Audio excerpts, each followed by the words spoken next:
Hey guys, in this video we're going to be doing the notorious 355 engine out in 10 minutes or less. You have to check this out. Welcome back to the Exotic Car DIY channel. So with the 355, one of the most common things that always comes up is that engine out service. Does it really cost $15,000, $25,000 to do a service every 3 years on one of those?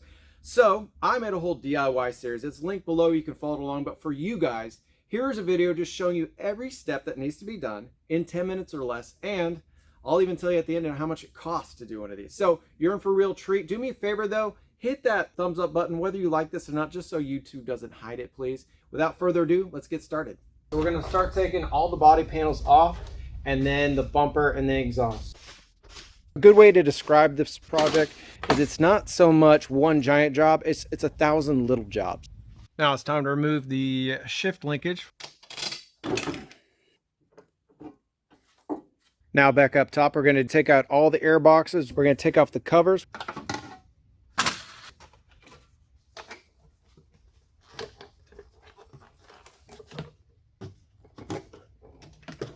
The next thing we're going to do is take off the heat shield.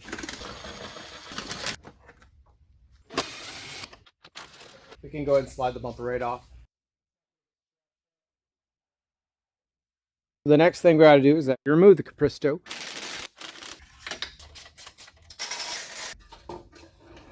We've started accumulating quite a pile here. As you can see, I try to keep everything nice and orderly. So the next thing I'm going to do, we're going to remove the pipe that goes to the headers, some kind of exhaust gas recirculation.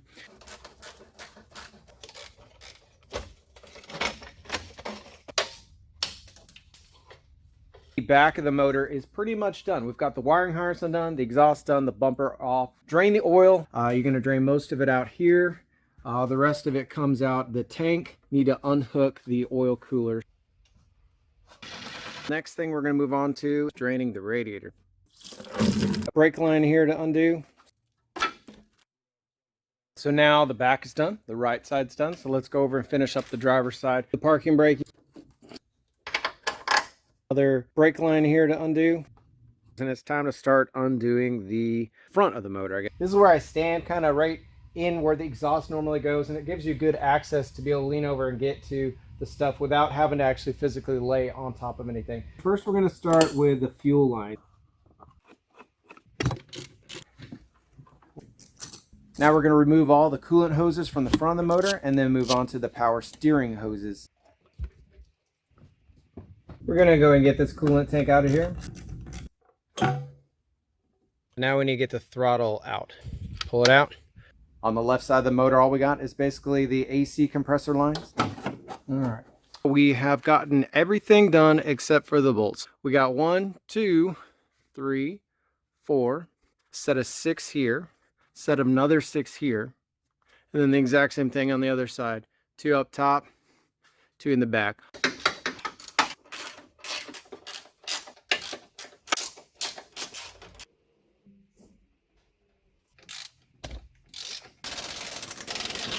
So once we do these last 2 bolts, we can slowly start to lift the whole assembly away. It is almost 11 o'clock. I started at about 2 o'clock today, and even with filming, the motor's coming out right now.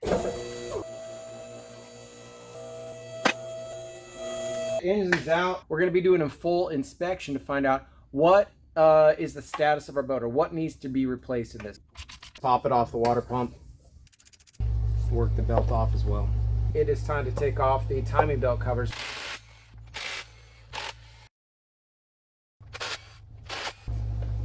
We're going to be installing the belts on the 355 today. We have to do a couple other things too. We need to set the timing and verify that the timing is all set up.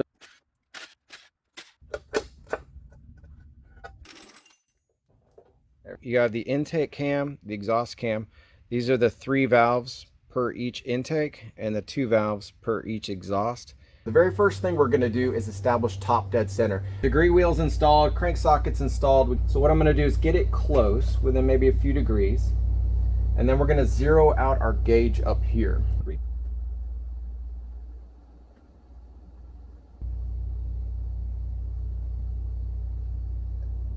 All right, so you saw it went to about 3.45. and that was where we peaked. So now that we've got top dead center established, it's safe to start disassembling our motor. Now to take the belt off, we need to lock the tensioner in place. Now we've slid the catch all the way in there. We can remove the pulley the rest of the way out.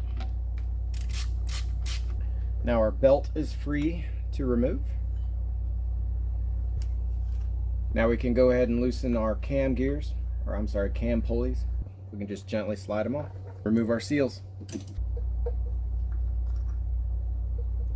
And now we can just pull the seals out and go and replace these. And while we're on the subject of doing the seals, I'll show you just kind of what parts you get when you do these. So generally the seal kits come in a package that comes with every seal you need for the whole job. In addition to that, go ahead and get new spark plugs, new tensioners, just because it's cheap insurance. We got the brand new belts here.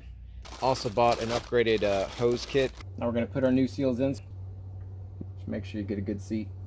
Reinstall the cam gears. I'm going to remove the old tensioner.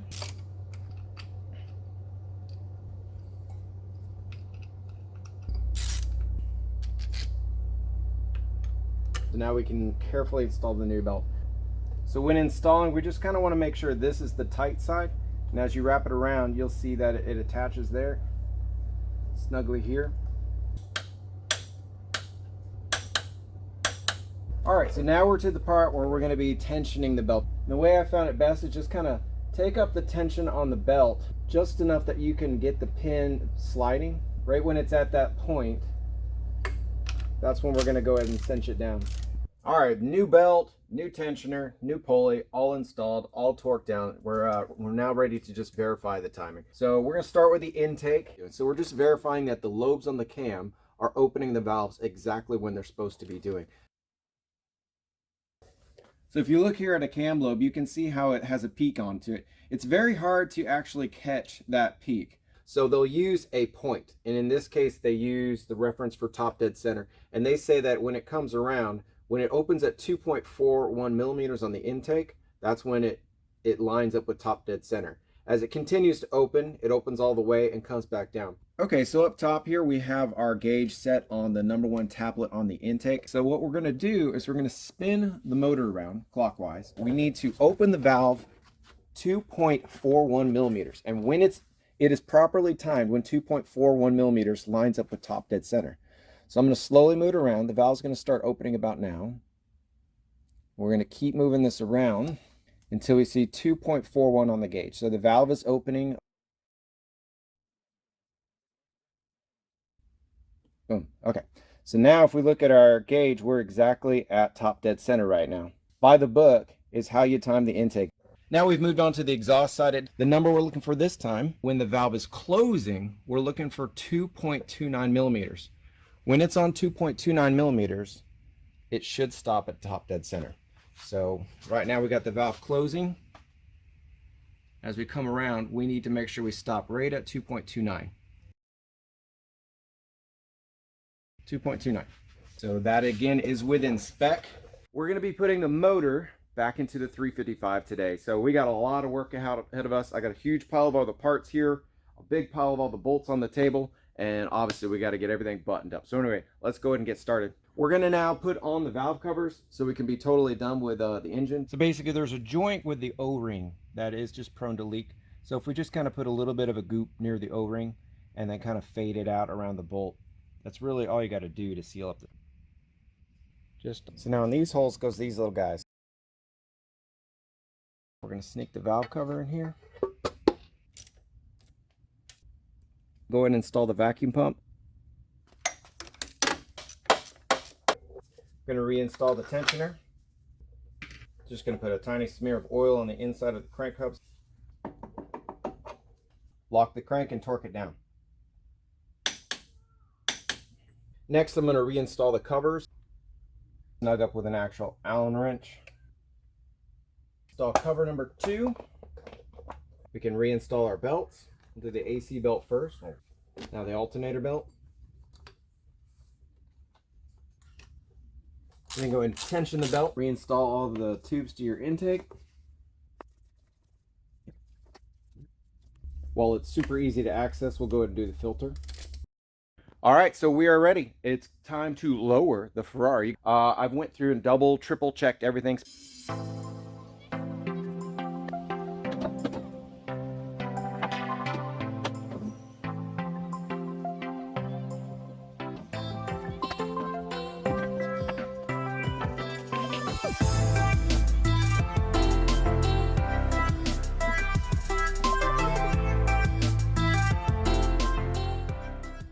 Now we can just install the back bolts.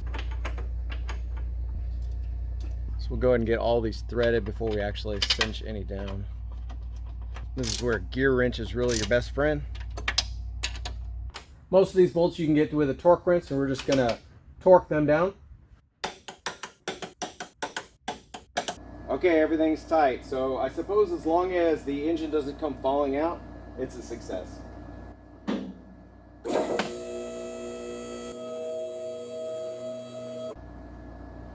Sweet. Time to start putting all the parts together, and then hopefully we'll be able to drive with this later today. We're going to start by hooking up the parking brake and then all the hydraulic lines.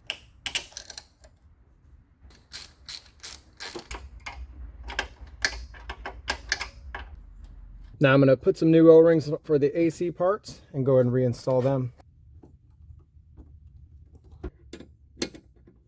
Now I'm just going to reinstall the shift rod. So while the car is low, we're going to go ahead and start hooking up the front of the motor.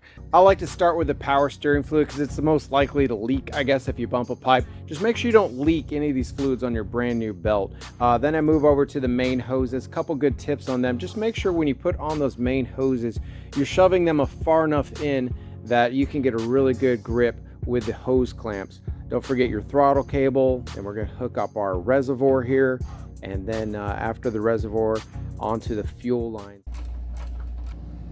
Oil tank bolt and the top oil tank lock. O2 sensors and the thermal probes.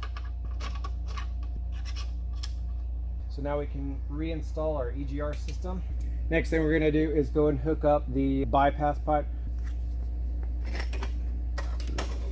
Slides in here like this. Okay guys, so now it's time to put on the sound system on the 355.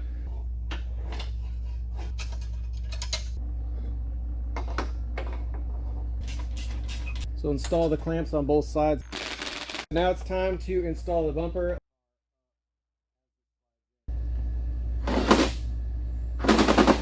We can simply just adjust this to make it an even gap all the way across. Put all the fluids in here that we need. Now we're just going to go ahead and install all these Allens, tighten it down, and this side is done. And all right, so the last thing we're going to do is bleed the clutch. Lots of air bubbles coming out right now.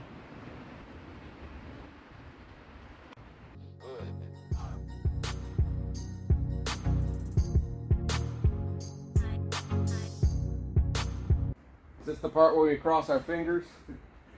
I guess so. All right, here we go.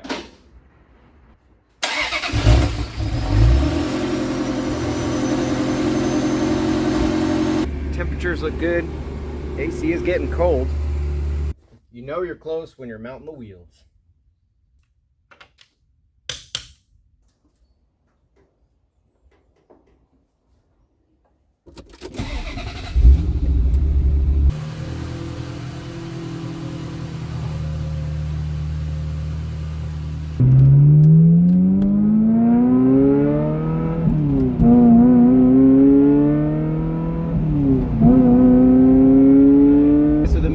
Done. Everything's working out great. Temperatures are great. The car's running perfect.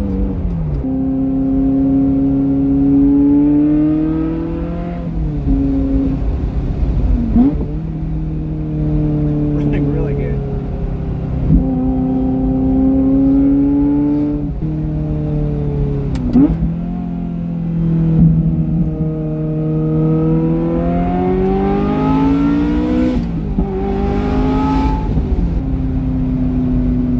Work at least ends up in a lot of smiles. So like I said at the beginning, how much does it cost to do an engine out on a 355 if you do it yourself? So short answer is about $1,500 every 7 years, which I think is quite reasonable. So the more detailed answer is, in the 8 years of ownership, I did 2 engine outs about 7 years apart, and that is the common accepted interval now. You don't have to do every 3 years. Nobody thinks that anymore. It's 5 to 7 years is totally normal on these. I only use Ferrari branded parts or the commonly upgraded parts like Hill Engineering pulleys, etc. So on the first engine out, in addition to the regular parts, I did everything else that was in there. I did the water pump, I did the motor mounts, the trans mounts. I did a bunch of random hoses that you didn't need to do. And so it came out to about $600 more than it normally costs. On the second one, I went through and looked at it. that stuff didn't need to be done. I had to do the CVs extra, but anyway, it came out to about $1,200. So on average, about $1,500 if you use OEM parts. So if you've been watching this channel for any length of time, you guys know I do not skimp on anything. So $1,500 to properly maintain your car with OEM parts every 7 years. It's not a bad deal in my opinion. So anyway, guys, thanks for watching. Again, hit that like button for me.